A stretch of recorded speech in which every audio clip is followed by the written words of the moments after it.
اعوذ باللہ من الشیطان الرجیم بسم اللہ الرحمن الرحیم۔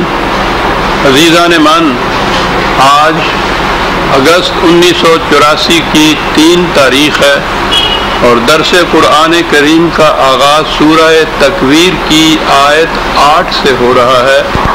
8:1/8۔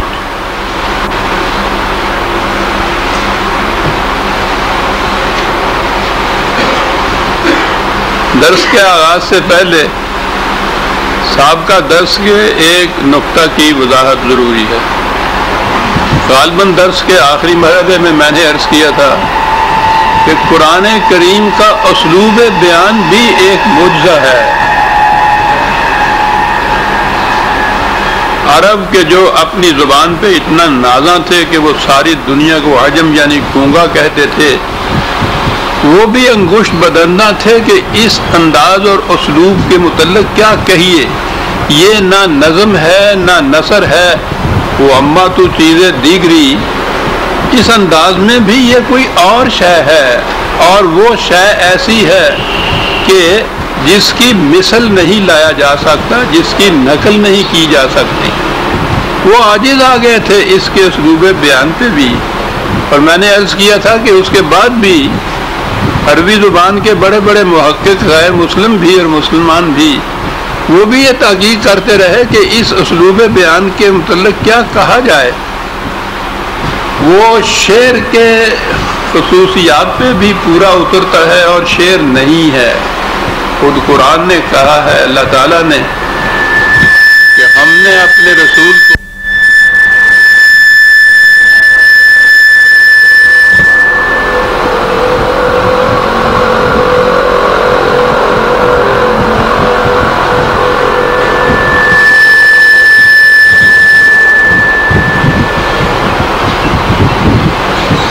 یہ شاعری نہیں ہے، ہم نے اپنے رسول کو شعر نہیں سکھایا، اور شاعری کی ہر خصوصیات پہ پورا اترتا ہے۔ حتیٰ کہ میں نے عرض کیا تھا کہ موسیقی کے ماہرین کہتے ہیں کہ یہ اس کے زیرو بم پہ بھی پورا اترتا ہے، اور یہ جو کرتے ہیں ہمارے ہاں، یہ حجازی اور مصری یا یہ جو بڑے بڑے قاری ہمارے ہاں آتے ہیں، طائفے ان کے آتے ہیں، یہ موسیقی کے اندر یہ لے ہے جس میں یہ قرآن پڑھا جا رہا ہے۔ تو گویا اس کی کیفیت یہ ہے۔ وضاحت طلب نقطہ یہ تھا کہ اس سے یہ نہ سمجھیے گا کہ میں اس سے متفق ہوں کہ قرآن کو اس طرح پڑھنا چاہیے، بالکل نہیں۔ یہ تو امت کے خلاف ایک سازش تھی۔ امت کو قرآن کریم سے دور لے جانے کے لیے، بیگانہ رکھنے کے لیے، اور ایک اطمینان جھوٹا فریب نفس دلانے کے لیے یہ کیفیت پیدا کی گئی کہ اس کے ظواہر پہ ہی سارا زور دیا گیا کہ اس کے مطالب اور مقاصد ذہنوں سے دور رہیں۔ قرآن کو ناظرہ پڑھنا چاہیے، یعنی ناظرہ پڑھنے سے بہت ثواب ہوتا ہے۔ ناظرہ کے معنی اس کے الفاظ پڑھتے چلے جائیے اور الفاظ کے معنی نہ سمجھ میں آئیں۔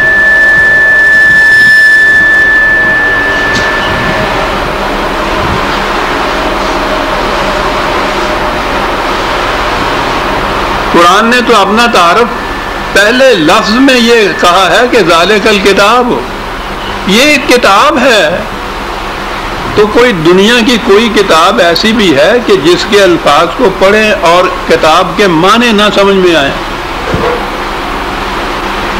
بالکل معنی سمجھ میں نہ آنا تو ایک طرف، اگر وہ کتاب کا اسلوب مشکل ہے، وہ زبان، تو آپ ایک آدھ صفحہ پڑھ کے رکھ دیں کہ نہیں بھائی یہ میرے بس کی بات نہیں ہے، یہ مشکل ہے، یہ میں نہیں سمجھ سکتا۔ لیکن دنیا میں یہی ایک کتاب ہے کہ اس کو پڑھا جا رہا ہے ہزاروں بار، لاکھوں بار، کروڑوں بار، اور ایک لفظ سمجھتا نہیں، نہ پڑھنے والا نہ سننے والا۔ ایک ایک رات میں اس کو ختم کیا جاتا ہے۔ ہزاروں سننے والے موجود ہوتے ہیں ایک ایک قاری کے پیچھے، نہ اس قاری کو معلوم ہوتا ہے سارا قرآن پڑھنے کے باوجود کہ اس کے ایک لفظ کے معنی نہیں اس کو آتے، نہ یہ لاکھوں ہزاروں سننے والوں کی سمجھ میں ایک لفظ بھی آتا ہے۔ نہ دکھ جائے نہ درما راس آئے مگر خبتے دوا ہے اور میں ہوں، اور وہ پڑھے چلے جا رہے ہیں۔ ایک ایک حرف کے پڑھنے سے 10 نیکیوں کا ثواب ملتا ہے، بغیر سمجھے ہوئے پڑھنے سے۔ یہ ناظرہ ہے، پھر اس کے بعد حفظ قرآن ہے، انہی الفاظ کو حفظ یاد کیا جاتا ہے۔ یہ حفاظ جو ہیں حافظ قرآن کے، وہ بھی اس کے الفاظ ہی کو دہراتے ہیں، انہیں بھی ان لفظوں میں سے کسی کے معنی نہیں پتہ ہوتے۔ پھر اس کے بعد ایک فن قرات آ گیا، صاحب قاری ہیں، تجوید بھی اسے کہتے ہیں۔ اس کے لیے آپ دیکھیں گے بڑے بڑے مدرسے کھلے ہوئے ہیں، کتنے سال اس فن کی تعلیم دی جاتی ہے، بڑے بڑے ماہرین ہوتے ہیں، ان لفظوں کے معنی وہ بھی نہیں جانتے۔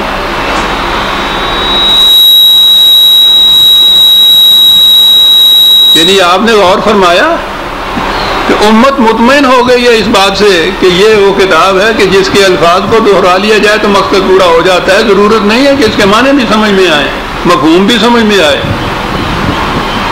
تو وہ کتاب جس کا مفہوم کوئی سمجھ میں نہ آئے، پڑھتے چلے جائیے، اس کتاب کے وجود سے مقصد کیا ہوا؟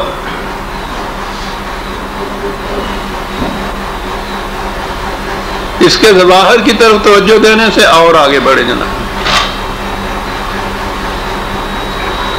ہمارے اس دور میں خاص طور پہ اس پہ توجہ دی جا رہی ہے۔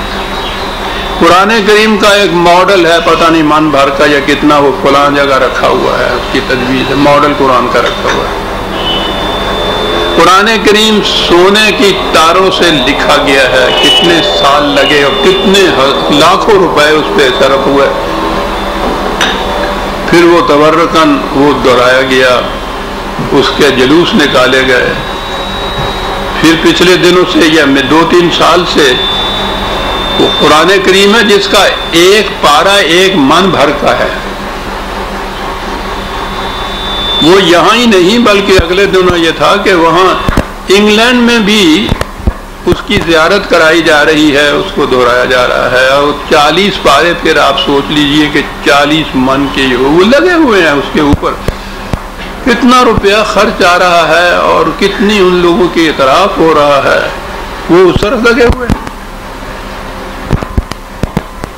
اس کی کتابت میں یہ ٹھیک ہے، قرآن کریم صحیح لکھا ہوا ہونا چاہیے، خوش خط لکھا ہوا ہونا چاہیے، نگاہوں کو اچھا لگے، اچھی طرح سے پڑھا جائے، اتنی سی بات۔ لیکن اس کتابت کے اندر بھی اب کاریگریاں دکھاتے چلے جاتے ہیں فن کتابت والے، عجیب عجیب قسم،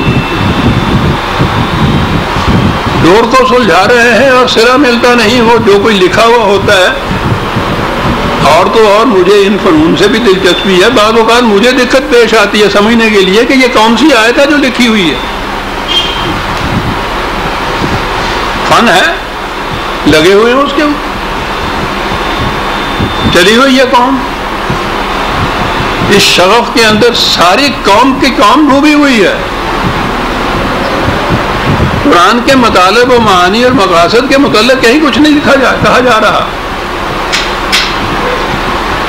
یہ جو گا گا کے پڑھنے والی بات ہے، بڑی دلچسپ چیز ہے۔ یہ ایک حدیث بیان کی جاتی ہے اور واقعی مطلب کے اعتبار سے بڑی عظیم ہے۔ لیس منا من لم یتغنى بالقرآن،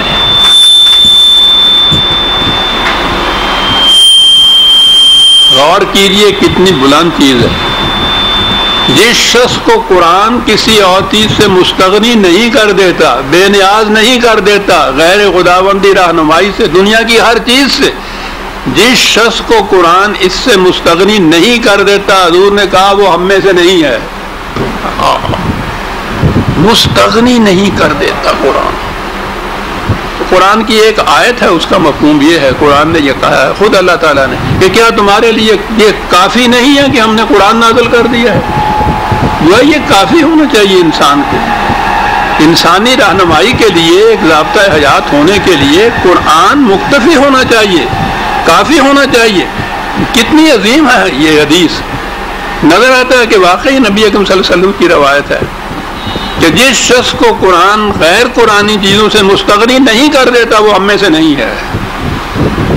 اب یہ تغنا یہاں ایک لفظ آیا ہے، اس میں زیر کے ساتھ غین کے غنا پڑے تو اس کے معنی گانا ہوتا، تو اس کا ترجمہ کیا جاتا ہے جو قرآن کو گا کر نہیں پڑھتا وہ ہم میں سے نہیں ہے۔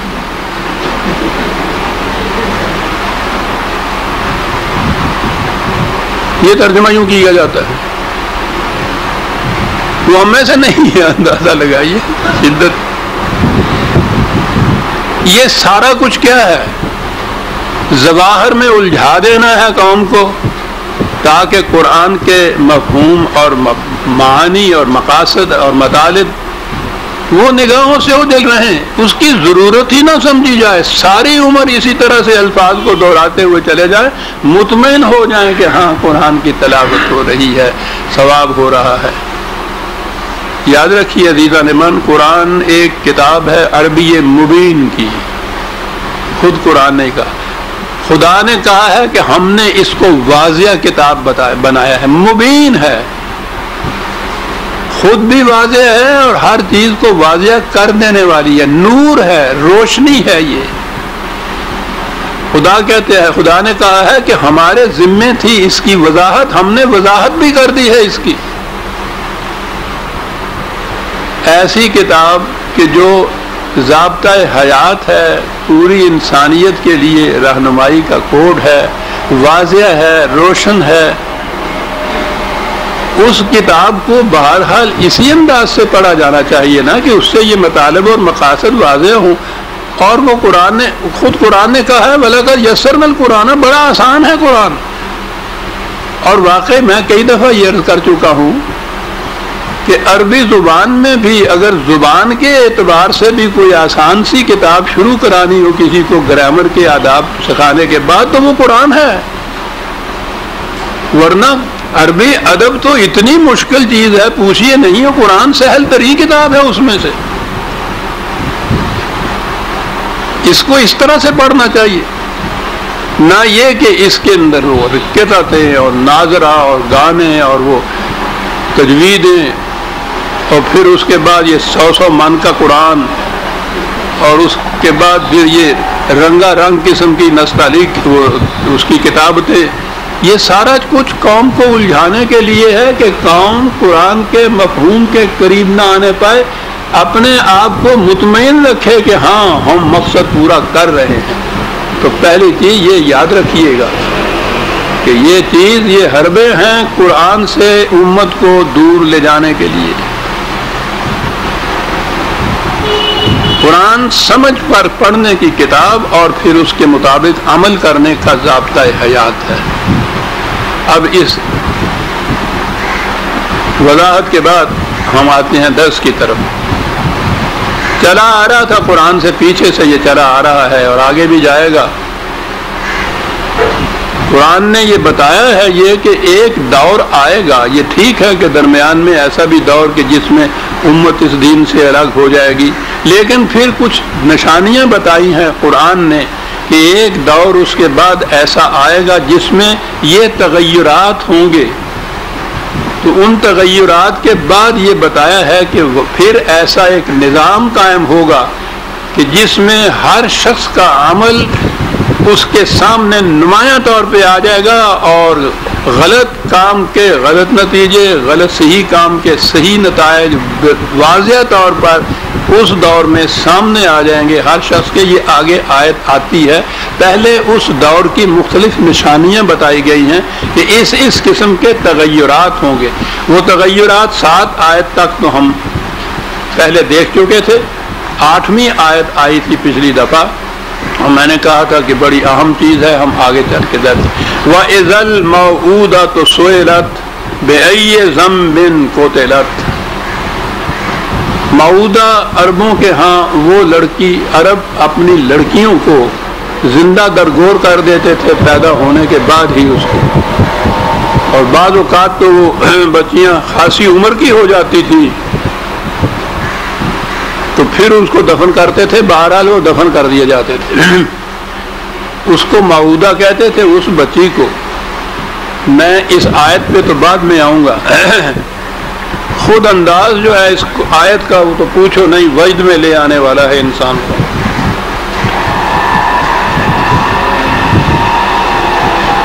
عربوں کے ہاں عورت کی کیفیت کیا تھی؟ یہاں تو صرف معودہ کہہ کے بات چھوڑ دی ہے نا. وہ کیوں ایسا کرتے تھے؟ عورت کی ان کے ہاں پوزیشن کیا تھی؟ سورہ النحل آیت 16/58 16/58-59 دو آیتیں ہیں. کہا ان کی کیفیت یہ ہے وَإِذَا بُشِّرَ أَحَدُهُمْ بِالْأُنثىٰ ظَلَّ وَجْهُهُ مُسْوَدًّا وَهُوَ كَظِيمٌ. جب کوئی آ کے ان کو خبر دیتا ہے کہ تمہارے ہاں بیٹی پیدا ہوئی ہے تو رنج کے مارے ان کا چہرہ سیاہ پڑ جاتا ہے، غلطاں و پیچا ہو جاتا ہے. وہ اس صدمے کو سن کر اس کی سمجھ میں نہیں آتا کیا کیا جائے. اور اگلی آیت ہے کہ یتوارا من القوم من سوء ما بشر بہ. اس منحوس خبر کے سننے کے بعد وہ اپنے لوگوں سے منہ چھپائے پھرتا ہے. ایک آیت میں قرآن نے بتا دیا کہ ان کے ہاں عورت کی حیثیت کیا تھی. وہ منہ چھپائے پھرتا ہے اپنے قوم کے، اپنے قبیلے کے لوگوں سے. اس منحوس خبر کے سننے کے بعد کہ ہو کیا گیا، منہ چھپائے پھرتا ہے. اور اس کے بعد وہ سوچتا ہے کہ ایمسکہ علی ہون ام یدسہ فی التراب. پھر سوچتا یہ ہے کہ کیا میں یہ کلنک کا ٹیکا لیے ہوئے ساری عمر پھرتا رہوں اپنی قوم کے اندر، یا اس کو ابھی سے دفن کر دوں. الا ساء ما یحکمون. اور کیجئے کس قدر برے ہیں یہ خیالات، یہ فیصلے جو وہ دل میں کر رہا ہے. ایک آیت میں بات یہ صاف ہو گئی کہ اس ماحول میں، اس معاشرے میں عربوں کے ہاں عورت کا مقام کیا تھا. بیٹی کی پیدائش پر یہ کیفیت ہو جاتی تھی. قرآن بتا رہا ہے ان لوگوں کو اگر زندہ رکھنا ہے تو یہ اس کے الفاظ سن لیجئے نا کہ کیا یہ میں کلنک کا ٹیکا، شرمندگی کا سامان، اس کو زندہ لیے پھروں ساری عمر اپنے ساتھ، یا ابھی دفن کر دوں. کہ اگر وہ زندہ رہتی ہے تو وہ ندامت کا، شرمندگی کا باعث بن جاتی ہے باپ ماں کے لیے. اور اس سے بچنے کے لیے ان کے ہاں طریقہ یہ ہے کہ زندہ اس کو گاڑ دیا جائے، زندہ دفن کر دیا جائے. میں سمجھتا ہوں کہ اس سے زیادہ کچھ کہنے کی ضرورت ہی نہیں تھی جو قرآن کہہ گیا کہ ان کے ہاں عورت کا مقام کیا تھا. اور پھر یہ کہہ کے کہ ساء ما یحکمون، خود کہہ دیا کہ کس قدر غلط اور برا فیصلہ ہے یہ جو اپنے ذہن میں کرتے ہیں. قرآن نے بتا دیا کہ عورت کا مقام کیا ہے. نہ یہ ایسی ہے کہ بیٹی کے پیدا ہونے کے اوپر کسی کو شرم محسوس کرے، نہ ایسی کہ ساری عمر اس کو اگر وہ زندہ رکھا ہوا ہے تو ندامت کے مارے منہ چھپاتا پھرے، نہ ایسی کہ اس کو زندہ درگور کر دیا جائے. عورت اور مرد انسان ہیں. یہ درس میں بھی باتیں آ چکی ہیں اور میں نے بہت کچھ لکھا ہے عورت کے مقام کے اوپر. خاص طور پہ وہ ایک مضمون میرا پیمفلٹ کی شکل میں بھی شائع ہو گیا ہے، عورت قرآن کے آئینے میں. عورت اور مرد میں قرآن نے کوئی فرق ہی نہیں کیا. الناس جہاں وہ کہتا ہے انسان اس کا ترجمہ ہے، اور انسان میں صرف مرد ہی داخل نہیں ہوتے، مرد اور عورتیں دونوں انسان ہوتی ہیں. مومن مومنات، قرآن کریم کی ایسی آیات ہیں کہ جس میں مومنون والمومنات یعنی ہر وہ بات، ہر وہ خصوصیت، ہر وہ کام جو مومنین کے متعلق ہے قرآن انہی کو مومنات کے متعلق بھی کہتا ہے. برابر ہم دوش دونوں کو چلاتا ہے اس صفحے روزگار کے اندر. کوئی فرق کسی قسم کا نہیں ہے. ہر مقام اسے حاصل ہے، ہر خصوصیت حاصل ہے اسے، انسانیت کی بھی اور پھر مومن ہونے کی بھی. اس دنیا میں بھی آخرت کے اندر بھی قرآن کی آیتیں ہیں. دونوں کے متعلق یہ چیز ہے، برابر برابر دونوں کے متعلق. کوئی مقام ایسا نہیں ہے کہ جس میں عورت کو کہتر کم تر درجے پہ دکھایا گیا ہو مرد کے مقابل میں.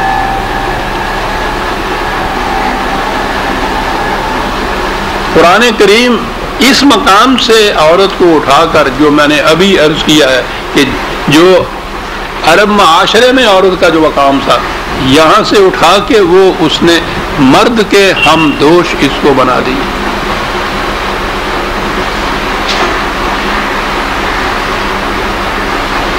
صدر اول کے اسلام کا زمانہ چلا گیا.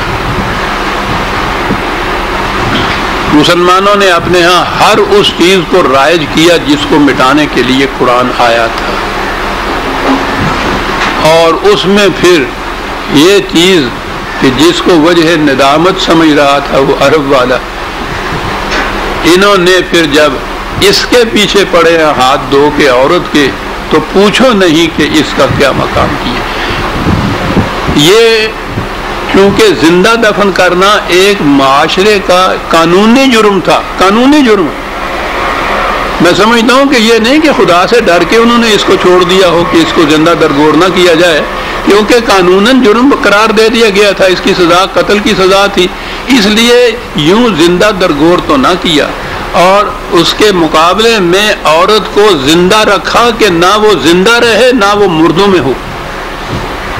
جہنم کی زندگی جو قرآن نے کہی ہے کہ اس میں نہ موت ہوگی نہ زندگی ہوگی، ساری عمر عورت کو اس مقام پہ رکھا کہ نہ وہ زندوں میں شمار ہوتی ہے نہ مردوں میں شمار ہوتی ہے.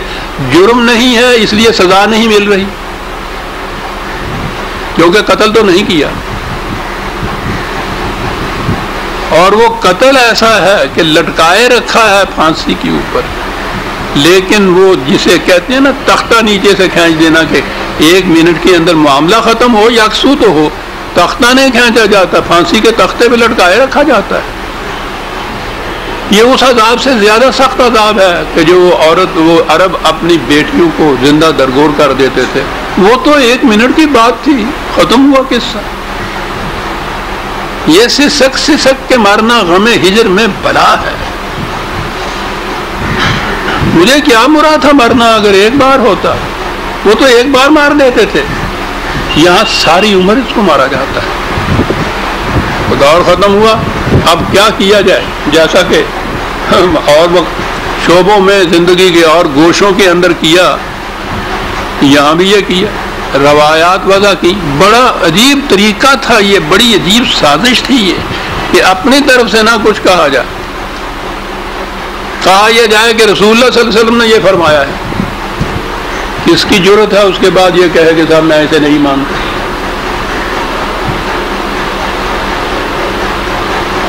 سند کیا ہے؟ یہ فرمایا ہے 200 سال 250 سال کے بعد بخارا سے، نیشا پور سے، آذربائیجان سے، سیستان سے یہ لوگ آتے ہیں، لوگوں سے ملتے ہیں، پوچھتے ہیں کہ صاحب کوئی بات رسول اللہ صلی اللہ علیہ وسلم کی آپ نے؟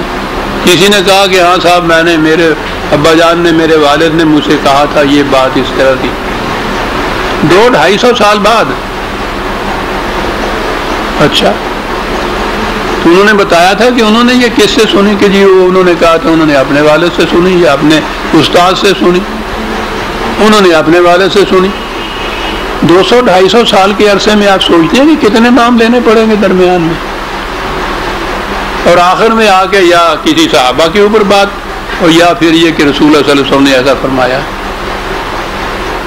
اور کئی دفعہ یہ چیزیں آ چکی ہوئی ہیں.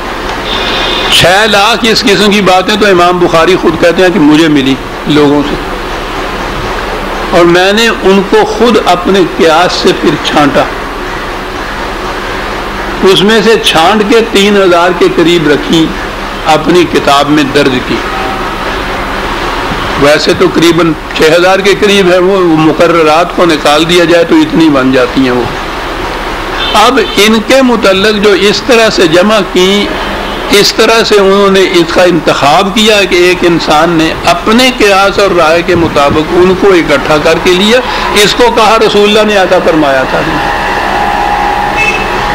عورت کے متعلق اس قسم کی حدیث ہے. واضح رہے کہ خود موضوعات جسے کہتے ہیں نا وضعی حدیثیں، بنائی ہوئی حدیثیں، اس کے اوپر بڑی بڑی کتابیں ہیں ہمارے ہاں کہ کس طرح سے یہ بنائی جاتی تھی، کیوں بنائی جاتی تھی، مقاصد اس کے کیا تھے، یہ سارا کچھ کتابوں میں ہمارے ہاں. اس کے باوجود ان میں سے کسی ایک کے متعلق بھی یہ کہہ دیجئے نا کہ یہ قرآن کے خلاف ہے یا رسول اللہ صلی اللہ علیہ وسلم یا صحابہ میں سے کسی کی شان میں اس پہ تان پڑتا ہے، اس کا نام ہے منکر حدیث. اور منکر حدیث کہا نہیں، ایک کافر کا وہ درجہ نہیں ہوتا جو منکر حدیث کا ان کے ہاں ہو جاتا، اس لیے کہ ان کا سارا جتنا جس قدر بھی ان کے ہاں متاع ہے دین کی، مذہب کی، وہ تو ساری یہ چیزیں ہیں.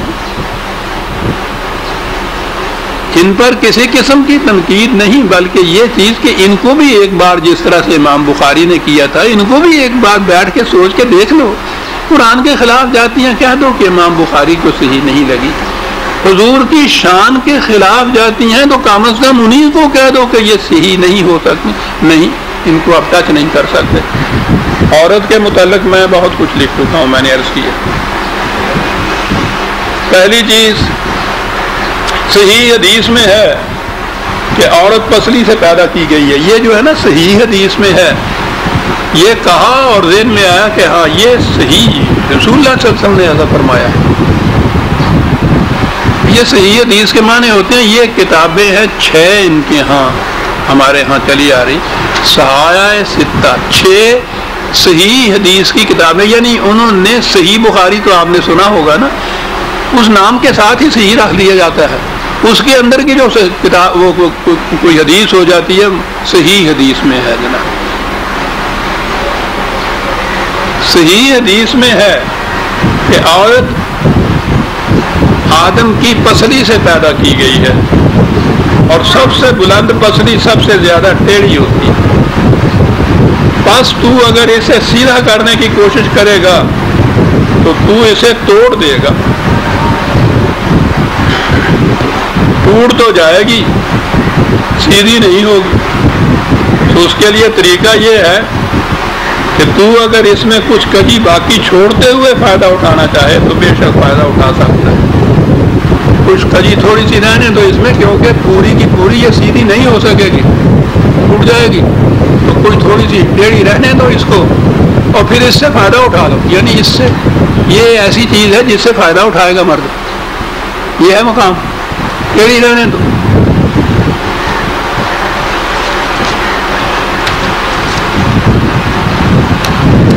حضرت ابن عباس رضی اللہ تعالیٰ عنہ فرماتے ہیں کہ عورتوں کو مردوں کی اطاعت کرنی پڑے گی.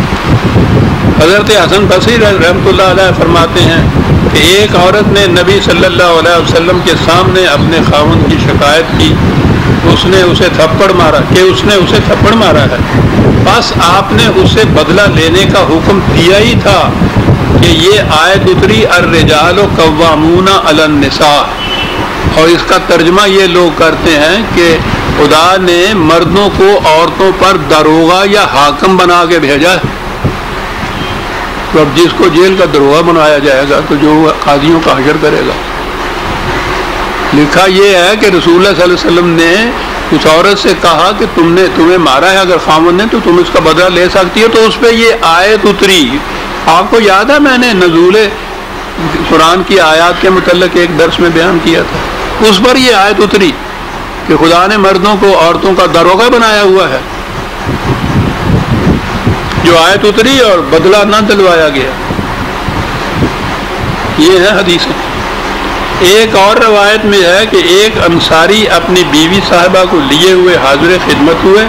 اس عورت نے حضور سے کہا کہ یا رسول اللہ صلی اللہ علیہ وسلم، میرے اس خاوند نے مجھے تھپڑ مارا جس کا نشان اب تک میرے چہرے پر موجود ہے.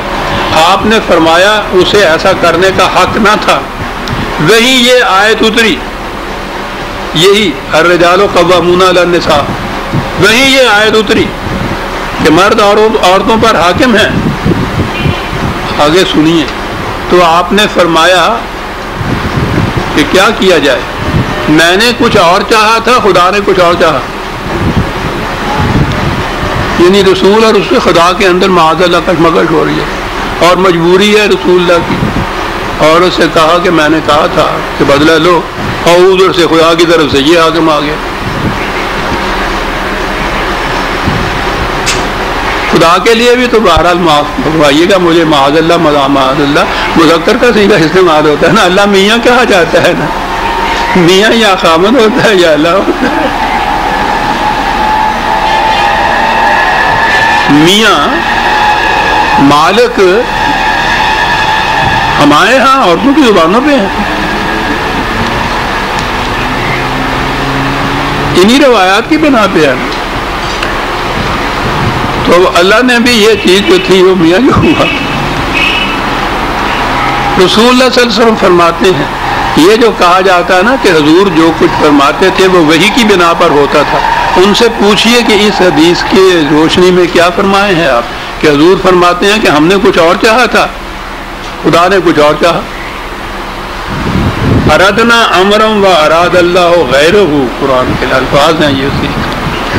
ہم نے ایک چیز چاہی تھی، خدا نے اس کے برعکس فیصلہ دے دیا، اب میں کیا کروں. کچھ لوگ اس عورت سے کہا ہوگا کہ اچھا جاؤ بی رو جا کے، کیا کیا جائے، تم بھی مجبور ہو میں بھی مجبور. معاذ اللہ معاذ اللہ. یہاں سے وہ حکم ہوتا ہے کہ مردوں کو حق حاصل ہے کہ عورتوں کو مارو بھی مارے بھی. اور پھر اس کے بعد تو کئی روایتیں ہیں کہ فلاں صحابی نے یوں مارا، فلاں حضرت عمر نے یوں مارا، سمجھے. اور ایک روایت میں ہے کہ حضور نے فرمایا کہ اگر میں کسی کو حکم کر سکتا کہ ما سوا اللہ کے سوا کسی دوسرے کو سجدہ کرے تو عورت کو حکم کرتا کہ وہ اپنے خامن کو سجدہ کرے، سجدہ کرے. حضور نے فرمایا کہ میرے پیچھے مردوں پر کوئی فتنہ عورتوں سے زیادہ مضرت کا باعث نہیں ہوگا. فتنہ مضرت کا باعث یاد نہیں ان کو رہتا. ایک طرف یہ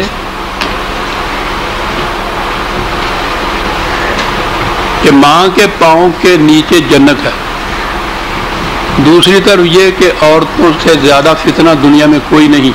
تو وہ جو ماں ہے وہ عورت نہیں ہوتی، یعنی فتنہ بھی ہے وہ سب سے بڑا، اور اس فتنہ گھر کے پاؤں کے نیچے جنت ہے. تو نظر آتا ہے کہ ان لوگوں نے جنہوں نے حدیثیں وضع کی، جب یہ عورت کہتے تھے تو اس سے ان کے ذہن میں بیوی ہوتی تھی،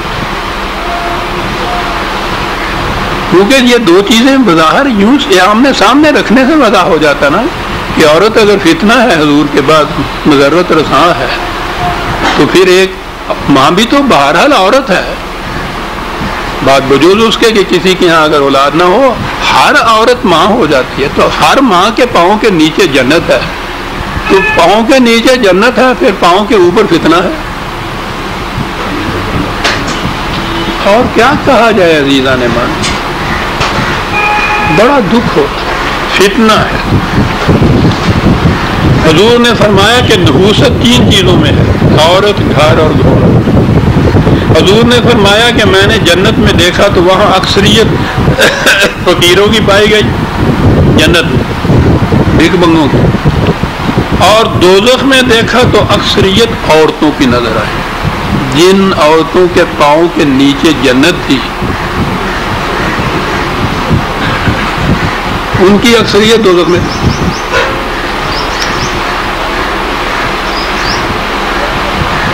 اس انداز سے عزیزان من پھر عورت کو اس مقام کے اوپر لائے، اور اس کے بعد آہستہ آہستہ پھر ملوکیت کے زمانے کے اندر اب عورتوں کو محلوں کے اندر بند کیا ہے، تو پھر تو باہر نہیں نکل سکتی. کوئی کام جو مرد کر سکتا ہے عورت کو اس کو مقرر نہیں کیا جا سکتا، کوئی ذمہ داری کا کام نہیں سپلایا جا سکتا.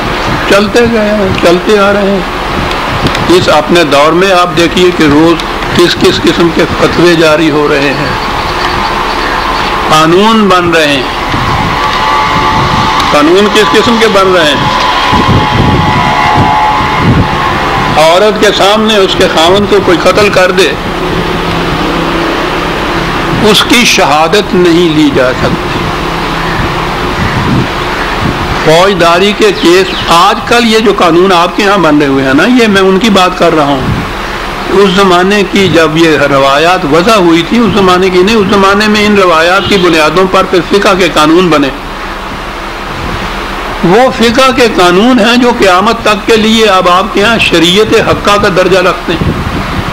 اب جو ہمارے ہاں نفاذ اسلام کا کہا جا رہا ہے، اس میں جو اسلامی قوانین بنائے گئے ہیں اور بنائے جا رہے ہیں، ان میں یہ چیز بھی ہے کہ قتل کے کیس میں، فوجداری کیس میں، قتل ہی نہیں، فوجداری کے کیس میں عورت کی شہادت ہی نہیں لی جا سکتی، قابل قبول ہی نہیں ہے۔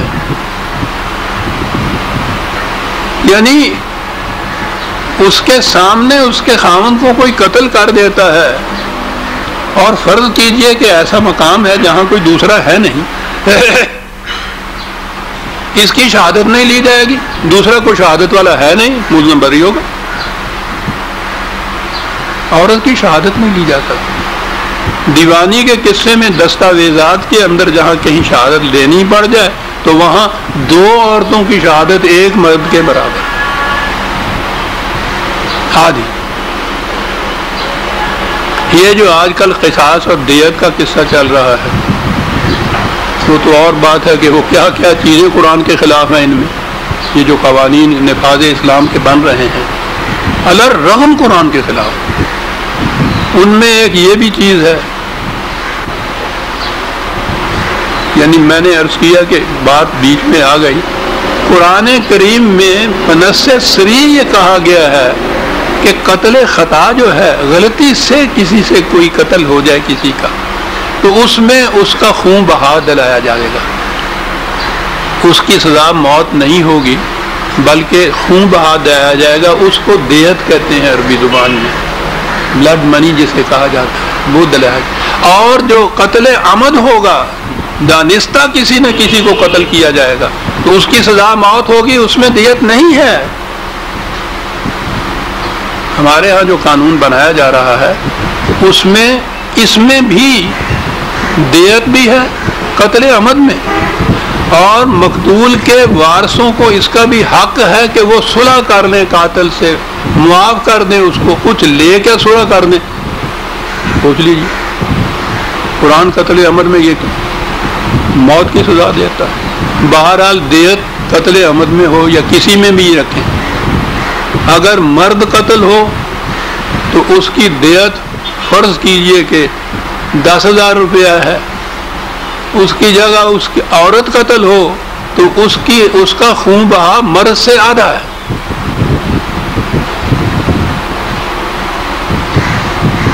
اندازہ لگائیے،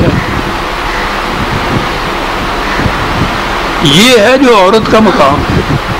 اب روز یہ فتوے جاری ہو رہے ہیں کہ آنے والے دستور میں، کانسٹیٹیوشن میں عورتوں کا مقام کیا رکھا جائے گا، کیا کیا اس کے حقوق ہوں گے۔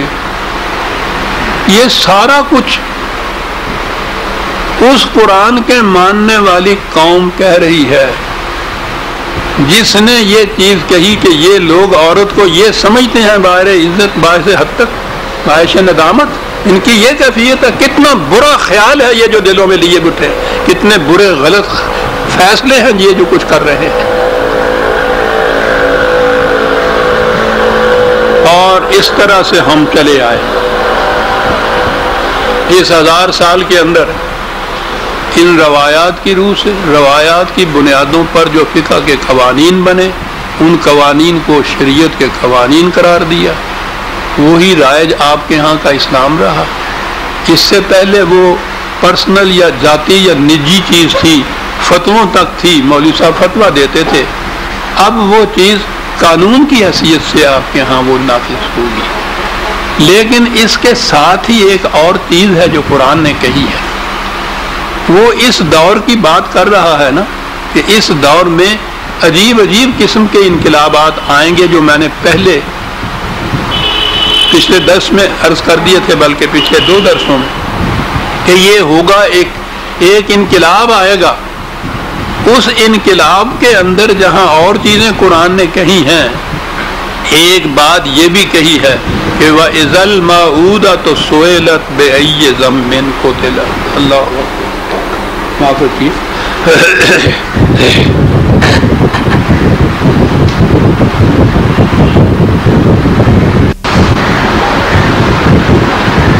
یہ انقلاب جو قرآن نے اس آیت میں یہ کہا ہے، عجیب اعجاز ہمارے سامنے پیش کرتا ہے۔ عام طور پر مقدموں میں عدالت میں ہوتا یہ ہے کہ مجرم سے پوچھا جاتا ہے کہ تم نے یہ جرم کیوں کیا تھا. انداز یہی ہے. یہاں کہا یہ ہے کہ وہ دور آئے گا جس میں مظلوم عورت سے پوچھا جائے گا کہ تم پہ یہ ظلم کیوں ہوئے ہیں. واہ واہ، کیا انداز ہے اس چیز کا. مظلوم سے پوچھا جائے گا. ظالم نے وہ ظلم کیوں کیے ہیں یہ تو اتنے مبرہن ہیں، واضح ہیں، بین ہیں، ضرورت ہی نہیں پوچھنے کی. کیوں اس سے پوچھا جائے گا، مظلوم سے. انداز ہے یہ. وَإِذَا الْمَوْءُودَةُ سُئِلَتْ، اس مظلوم سے پوچھا جائے گا کہ بتاؤ بِأَيِّ ذَنبٍ قُتِلَتْ، کس جرم کی پاداش میں تمہیں ذبح کیا گیا. عورت سے یہ پوچھا جائے گا. یہ دور آئے گا. اور میں دیکھ رہا ہوں عزیز عزیمان، میں تو وجد میں آ جاتا ہوں. میں سمجھتا ہوں کہ معلوم نہیں ہے ایسا کرنے والوں کو. عورتوں کا کمیشن بٹھایا جا رہا ہے اور ان سے کہا جا رہا ہے کہ خود تم تحقیق کر کے بتاؤ کہ تم پہ یہ کچھ کیوں ہو رہا ہے.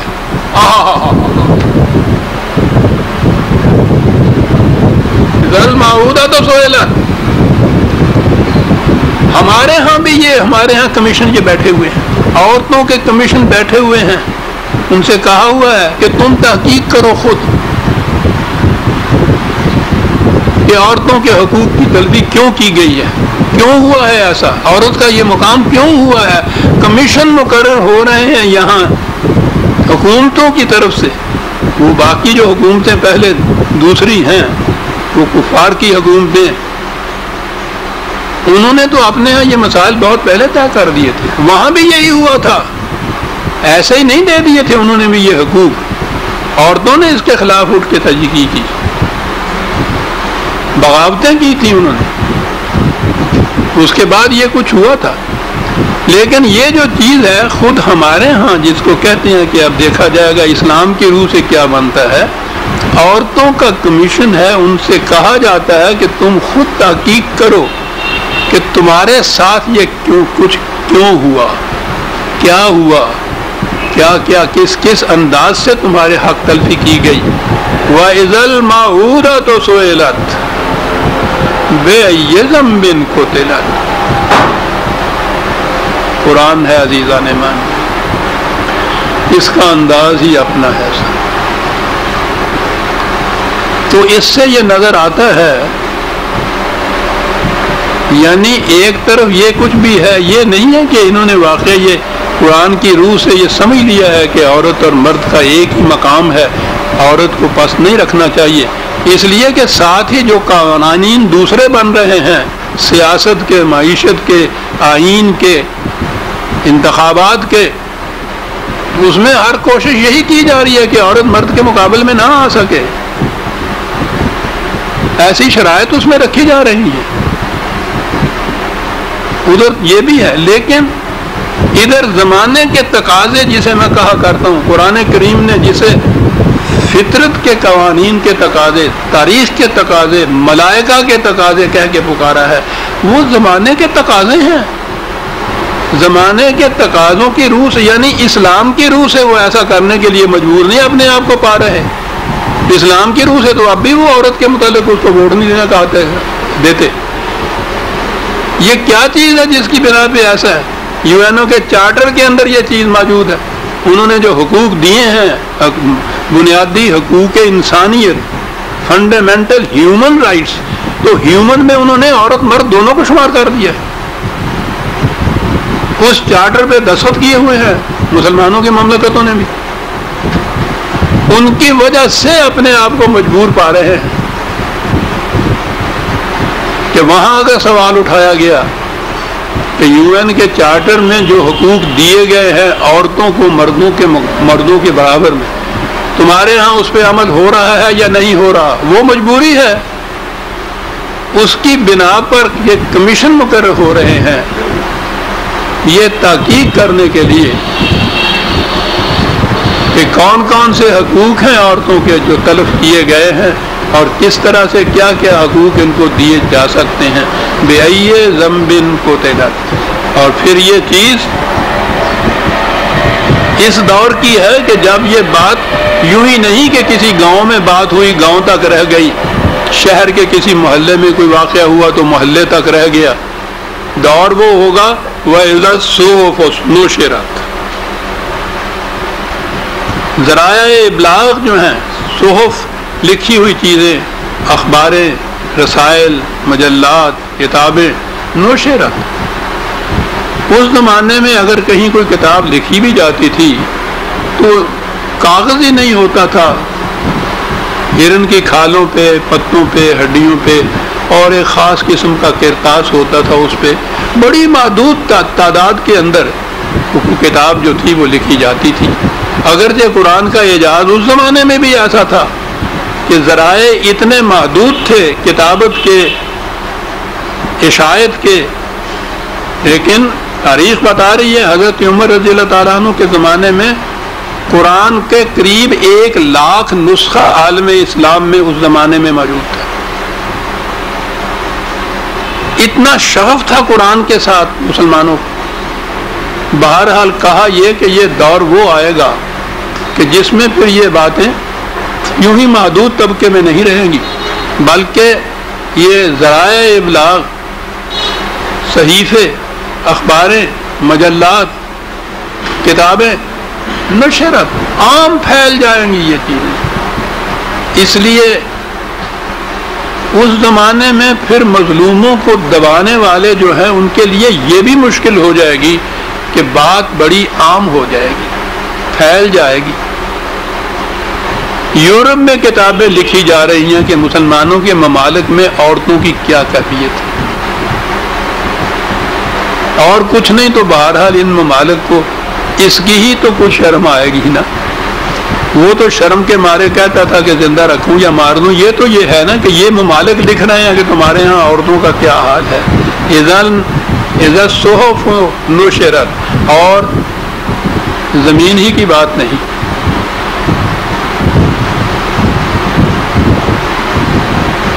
بلکہ کیفیت یہ ہوگی کہ وَإِذَا السَّمَاءُ كُشِطَتْ. کشطت، کشطہ ہوتا ہے نقاب کشائی کرنا، کسی پر پڑے ہوئے پردوں کو اٹھا دینا. آسمانی کروں پر پڑے ہوئے پردوں کو بھی اٹھایا جائے گا. قرآن 1400 سال پہلے کہہ رہا ہے عزیزان من. 150 سال پہلے بھی کسی کے ذہن میں نہیں آ سکتا تھا کہ یہ فضائی کروں پر پڑے ہوئے پردے بھی اٹھائے جا سکتے ہیں. کرے ہی سمجھ میں نہیں آتی تھی کہ یہ کیا ہے. ہمارے ہاں تو اب تک یہ بات چل رہی ہے. وہ مدینہ منورہ کے وہ یونیورسٹی کے چانسلر کہہ رہے ہیں کہ جو یہ کہے کہ زمین گھومتی ہے وہ مرتد ہے، اس کی سزا موت ہے. فضائی کروں کے متعلق یہ چیز اس دور کی یہ بات، اور کیا انداز ہے کہ ان میں کیا کیا جائے گا. عدم تحقیق کی روح سے جو ان کے اوپر پردے پڑے ہوئے ہیں، لفظ ہے کشطت. یہ ایسے نقاب کشائی کرتے ہیں نا ہمارے، ان پر پڑے ہوئے پردے اٹھائے جائیں گے تو بات یہ زمین تک ہی نہیں رہے گی. سادی نے تو یہ چیز ذرا طنز میں ہی کہی تھی کہ تو کارے ضمیرہ نکو ساختی کہ نیز آسمان کے بر آسمان نیز پرداختی، کہ زمین کے سارے معاملے سنوار چکا ہے تو، کہ جو اب آسمانوں کی سوچ رہی ہے تمہیں. ٹھیک بات ہے. ان قوموں نے بہرحال اپنی اپنی قومی دائرے کے اندر تو زمین کے معاملے سنوار ہی لیے ہوئے، اپنی قوم کے دائرے میں. جہاں دوسری قوموں کے ساتھ واسطہ پڑتا ہے وہ اسی طرح کے وحشی ہیں جس طرح کے وحشی آج سے 1000 سال پہلے کا انسان ہوتا تھا. لیکن بہرحال اس کے باوجود انہوں نے آسمانی کروں پر پڑے ہوئے پردوں کو بھی اٹھانا شروع کر دیا ہے. دور وہ آ گیا ہے جس میں قرآن کی یہ چیز بھی سامنے آ جائے گی. اور اس دور میں یہ چیزیں جو ہیں یہ تو خارجی کائنات کی ہے نا، کہ عورتوں کے متعلق یہ ہوگا، کمیونیکیشن کے ذرائع مواصلات اتنے عام ہو جائیں گے، وہ وحشی بستیاں وہ بھی تہذیب و تمدن کے دعوے دار ہوتی چلی جائیں گی، یہ ساری چیزیں ہوں گی۔ لیکن قرآن تو یہ چیز نہیں کہ یہ تاریخ کی کتاب یا طبیعیات کی کتاب ہے کہ یہ فزکس کے متعلق یا اسٹرانومی کے متعلق یہ باتیں بتا رہا ہے، وہ تو ایک خاص مقصد کی طرف لانے کے لیے کہہ رہا نا کہ یہ کچھ ہونے کے بعد پھر ایک نظام ایسا قائم ہوگا۔ میں 2 آیتیں چھوڑ کے تیسری آیت پہ آتا ہوں، علمت نفس ما احضرت، کہ جس میں ہر شخص کا عمل جو کچھ اس نے کام کیا ہے اس کام کا نتیجہ وہ دیکھ لے گا اپنے سامنے۔ اب تو یہ چیز ہے نا کہ جرائم اگر کچھ کسی کے پاس اتنی وسعت ہے ان کو چھپانے کی، اس پہ پردہ ڈالنے کی، سینکڑوں جرائم چھپے ہوئے چلے جا رہے ہیں، آتے ہی نہیں۔ اچھے کاموں کا صلہ تو بہرحال ملتا ہی کسی کو ہے۔ ہر شخص یہ کہہ رہا ہے کہ میاں دیانت دار بن کے کیا کمانا ہے تم نے، ایمانداری سے تو روز تجارت میں گھاٹا ہوتا ہے۔ کہا ہے کہ یہ وہ دور آئے گا کہ جس میں ہر شخص کا کام، اس کا نتیجہ اس کے سامنے آ جائے گا، چھپا نہیں کوئی سکے گا، نہ ہی کوئی چیز ان ریوارڈڈ رہ جائے گی کہ اچھے کام کا صلہ نہ ملے، برا کام چھپا ہوا رہے۔ یہ نہیں، ایسا نظام آئے گا، اور اس کے لیے پھر یہ 2 لفظ قرآن نے جو پہلی آیتیں 2 تھیں، وَإِذَا الْجَحِيمُ سُعِرَتْ وَإِذَا الْجَنَّةُ أُزْلِفَتْ، یوں سمجھیے کہ پھر یہ جہیم اور دوزخ مجرموں کے لیے بھڑکایا جائے گا کے لیے، اور اگلی آیت جو ہے اس کے لیے پھر وقت ختم ہو گیا آج، اسے پھر ہم آئندہ کے لیے اٹھا رکھتے ہیں کہ بات اس میں بھی بڑی اہم کہی گئی ہے۔ سورہ التکویر کی ہم آیت 12 یا 13 تک آ گئے، اس کے بعد آئندہ درس میں ہم دیں گے۔ ربنا تقبل منا انک انت السمیع العلیم۔ شکریہ۔